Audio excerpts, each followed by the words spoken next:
দলীয় কথাটার মধ্যে হলো যে একটা গোষ্ঠী যদি সরকার কক্ষিগত করে রেখে দেয় তাইলে দলীয় হবে, আর যদি সেটা না থাকে তাইলে এর আগেও তো হয় না এরকম। মানে এই যে এত বছর বাংলাদেশ চলতেছে, বাংলাদেশ হওয়ার পরে দলীয়করণ এর আগে এরকম করা হয় নাই, এইটাই প্রথম করা হয়েছে, এর আগে করা হয় নাই। আমিও যতদিন চাকরিতে ছিলাম আমরা তো কোনো দলের সঙ্গে কাজ করি নাই। তো এইটা এই এই ধারাটা যেটা হয়েছিল এটা 15 বছরের একটা এটা আমার মনে হয় না ভবিষ্যতে থাকবে। তো আমার অভিমত সেটা, আমি মনে করছি যে এটা হবে না।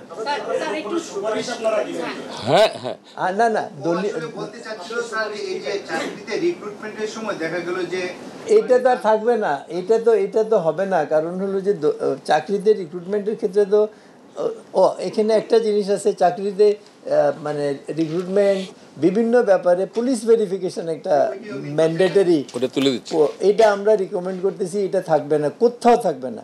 আপনি নাগরিক পাসপোর্ট নেবেন, আপনার নাগরিক অধিকার, আপনাকে পুলিশ ভেরিফিকেশন কেন বলতে? ইংল্যান্ডে পাসপোর্টের জন্য অ্যাপ্লাই করলে পোস্ট অফিসে পাসপোর্ট চলে আসে। Why I am a citizen. এখন আমি পাসপোর্ট, আরেকটা জিনিস হলো, এটা অবশ্য আমাদের কমিশনের কিছু না, বাট আমার সবসময় অ্যাটিটিউড হলো যে খারাপ কোনো লোক যদি দেশে আসে তো তারে ঢুকতে না দেওয়ার কারণ কি, বরং আমার ভিতরে আসলো আমার সুবিধা হলো। আর কেউ যদি বাইরে হয়ে যেতে চায়, গুড রিটেন্স অফ ব্যাড রাবিশ, চলে গেল, তো অসুবিধা কি? এই যে আমরা যে এয়ারপোর্টে যেগুলো করা হয়, এগুলো আমি মনে করি এটা total wastage of time and unnecessary. একটা খারাপ লোক যদি ঢুকে আসে খুব ভালো, এখন তার বিরুদ্ধে আমার কোনো অ্যাকশন নিতে হইলে নিতে পারবো।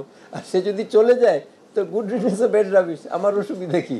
কিন্তু এইটা না করে এই পুলিশ ভেরিফিকেশন, এটা সেটা, এয়ারপোর্টে আটকাই দেওয়া, ফ্লাইটে উঠতে দেওয়া না দেওয়া, কে করে এটা?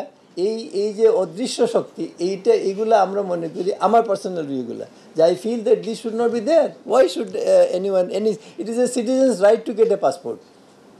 প্রত্যেক সিটিজেনের, নাগরিকের অধিকার আছে পাসপোর্ট পাওয়ার।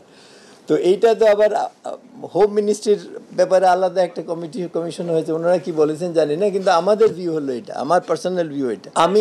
আমি একটা স্পেসিফিক কেস বলি। ডক্টর কামাল সিদ্দিকীর নাম আপনারা অনেকেই শুনেছেন, আমাদের কলিগ। তো ডক্টর কামাল সিদ্দিকী কনভোকেশন, ঢাকা ইউনিভার্সিটির কনভোকেশন বানচাল হয়েছিল, সেখানে মোনেম খানকে জুতা ছুঁড়ে মেরেছিল। ইট ওয়াজ রেকর্ডেড। তো সে যখন পরীক্ষা দিয়ে সিভিল সার্ভিস পেল, তখন সবাই মিলে বলেছে যে আমাদের ইস্ট পাকিস্তানের এটা কোটা চলে যাবে যদি ওকে না নেওয়া হয়। সেই মোনেম খানই কিন্তু